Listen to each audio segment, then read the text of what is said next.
Government high school Gujranwala شہر سے باہر کھلے کھیل کے میدانوں، قطار در قطار لال رنگ کے کمروں کی عمارتوں کا وہ بہت بڑا اسکول تھا۔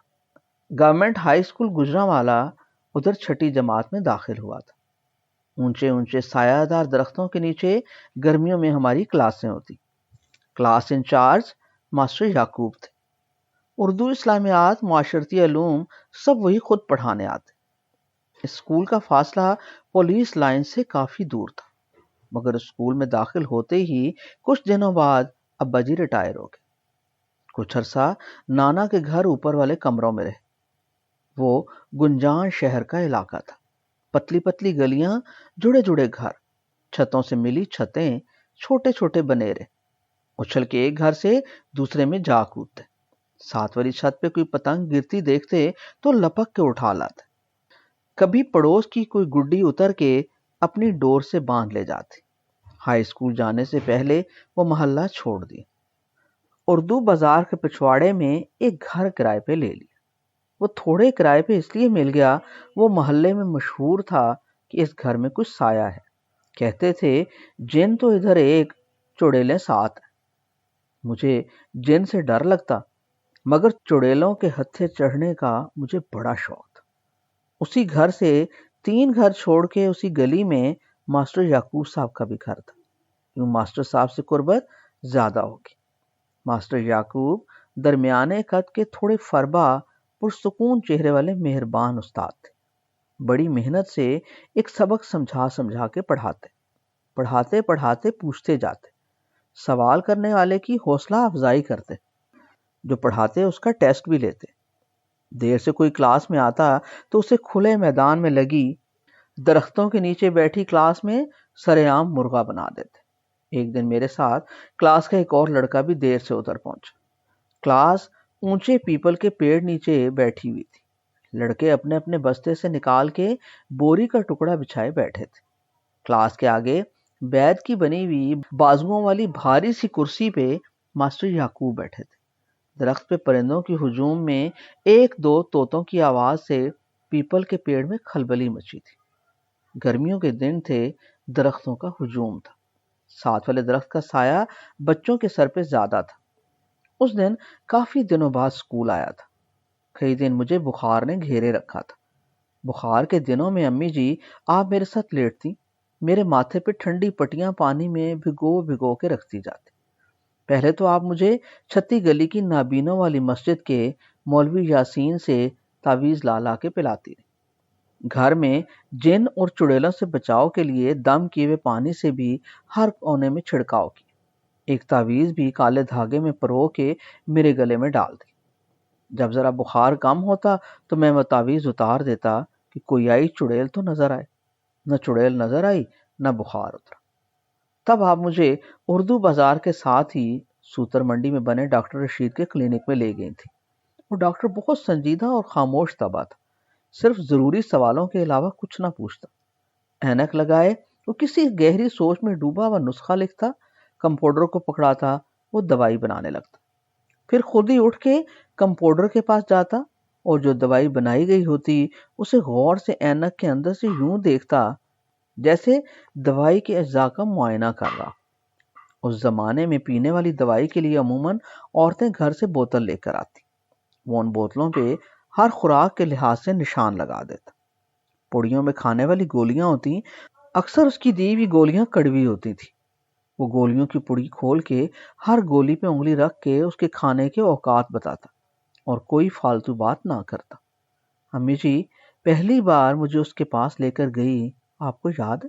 اس نے پوچھا پرچی لکھتے لکھتے بچے کا نام۔ آپ نے کہا ابدال۔ ڈاکٹر صاحب نے قلم نسخے کی پرچی پہ رکھ کے سر اٹھایا اور منہ میں بڑبڑائے، ابدال؟ آپ ہم سب کو وہ لمحہ یاد کرا کے کہتی تھیں کہ ابدال سن کے پہلی بار ڈاکٹر صاحب کے چہرے پہ آپ نے خوشگوار سی مسکراہٹ دیکھی۔ تب آپ بتایا کرتی تھیں اس دن مجھے علم ہوا کہ وہ ڈاکٹر کبھی کبھی مسکراتا بھی۔ انہی سے لی ہوئی دوائیوں سے میں دھیرے دھیرے ٹھیک ہونے لگا۔ ڈاکٹر صاحب نے آپ سے ایک اور سوال بھی کیا تھا، بچے کو بڑا ہو کے کیا بنانا ہے؟ آپ تھوڑی دیر چپ رہیں۔ پتہ نہیں آپ جو کہنا چاہتی تھیں وہ کہتے کہتے آپ ڈر گئے۔ ایک لمحے آپ نے جواب ہی نہ دیا۔ تب ڈاکٹر صاحب نے اینک کے اوپر سے دیکھ کے نظروں ہی نظروں میں پھر آپ کو پوچھا تو آپ آہستگی سے بولیں، ڈاکٹر۔ آپ کی بات سن کے ڈاکٹر صاحب قلم روک کے پھر اینک کے اوپر سے آپ کو اور مجھے ایک ہی نگاہ سے دیکھ کے سر گھما کے دیکھتے ہوئے حیرانی سے قلم اٹھا کے اس کے خول کی اوپر والی کنی نچلے ہونٹ کے نیچے رکھ کے پھر ذرا سا مسکرائے اور زیر لبی بولے، ڈاکٹر ابدال۔ امی جی آپ کہتی تھیں ڈاکٹر صاحب کے منہ سے تمہارے نام کے ساتھ ڈاکٹر کا لفظ سن کے میرے دل پہ ایک عجیب زور کا خوشکن جھٹکا سا لگا، اور اس لمحے میرے اندر سے آواز آئی جیسے ہو جانا۔ پتہ نہیں پتر اس ڈاکٹر کے کہے کی برکت تھی کہ تم ڈاکٹر بن گئے، پر ان دنوں تیرا بخار اترتے اترتے 2.5 ہفتے لے گی۔ ٹائیفائڈ بخار تھا شاید۔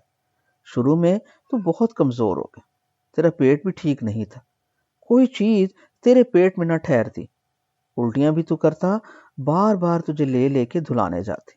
پھر جب تو ٹھیک ہونے لگا، بخار اترنے لگا، تو تیرا جسم پھول گیا، چہرہ موٹا ہو گیا، پیٹ بھی بڑا ہو گیا، ٹانگیں کمزور ہو گئیں، تجھ سے چلا نہ جائے، ذرا تو چلے تو بیٹھ جائے۔ ان دنوں میری بیماری کی درخواست لے کر آپ ہمارے پڑوس میں کئی بار ماسٹر یعقوب کے گھر گئے۔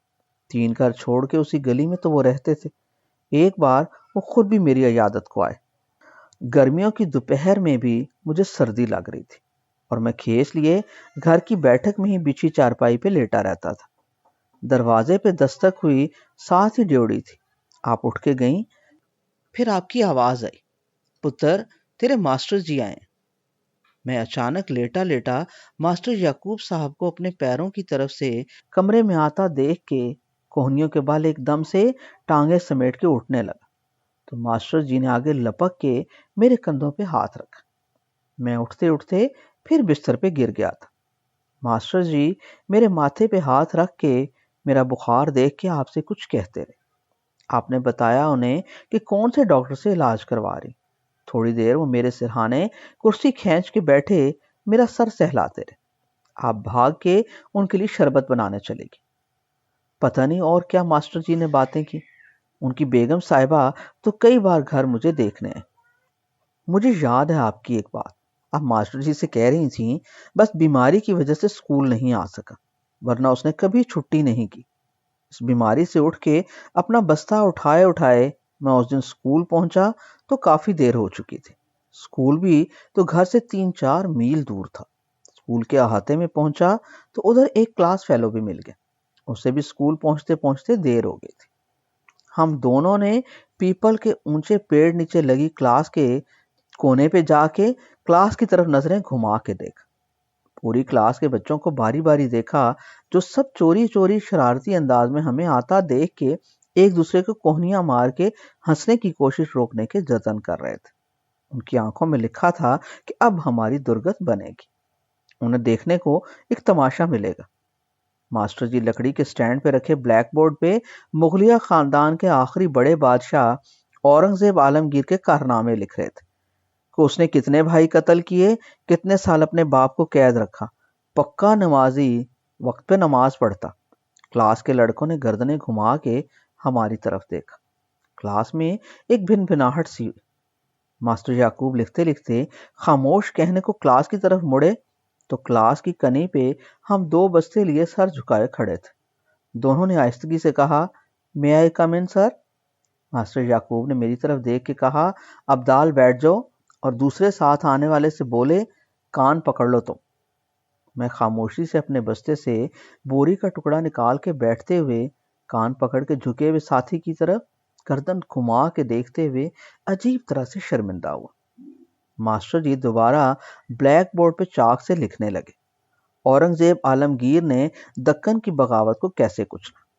ابھی وہ بغاوت کی تے اوپر 2 نقطے لگا رہے تھے کہ کان پکڑنے والے کلاس فیلو نے جھکے جھکے کانوں سے ہاتھ ہٹا کے سر اوپر کیا اور روحانسے انداز میں، احتجاج کے انداز میں سینے میں زور سے آواز بھری، پھر کٹی پھٹی مگر اونچی آواز میں بولا، یہ ابدال بھی تو دیر سے آیا، اسے تو مرغا نہیں بنایا۔ ماسٹر یعقوب نے اس کی بات سن لی، تے پر 2 نقطے لگا دیے، پھر بلیک بورڈ کے ساتھ پڑی چھڑی اٹھائی اور اس کی طرف چھڑی گھماتے ہوئے آہستہ آہستہ 2 قدم لی۔ اس نے فوراً جھک کے پھر کان پکڑ لی۔ ماسٹر یعقوب نے اس کی کمر پہ سوٹی چبھوئی اور کہا، تو ابدال کا مقابلہ کرتا ہے؟ کبھی دیکھا کوئی ہوم ورک اس نے نہ کیا، کوئی سبق اسے ازبر نہ ہو؟ ٹیسٹ میں دیکھے اس کے نمبر اور اپنے بھی۔ پکڑ لے کان، ابدال کی بات کرتا ہے، یہ تو بیمار بھی رہا ہے اتنے دن۔ وہ لڑکا کان پکڑے پکڑے پھر ہولے سے بولا، بیمار اچھا ہے، اور موٹا ہو کے آیا یہ۔ پوری کلاس میں لڑکوں کی مسکراہٹ کھنکھن آئی۔ ماسٹر جی نے پھر اس کی کمر پہ سوٹی لہرائی، ماری نہیں، ماری بلیک بورڈ کے پاس آ کے اس کے سٹینڈ پہ۔ پھر بولے، یہ موٹا نہیں ہوا، بخار سے سوج گیا۔ کلاس کے لڑکے منہ کھول کے ہنسنے لگے۔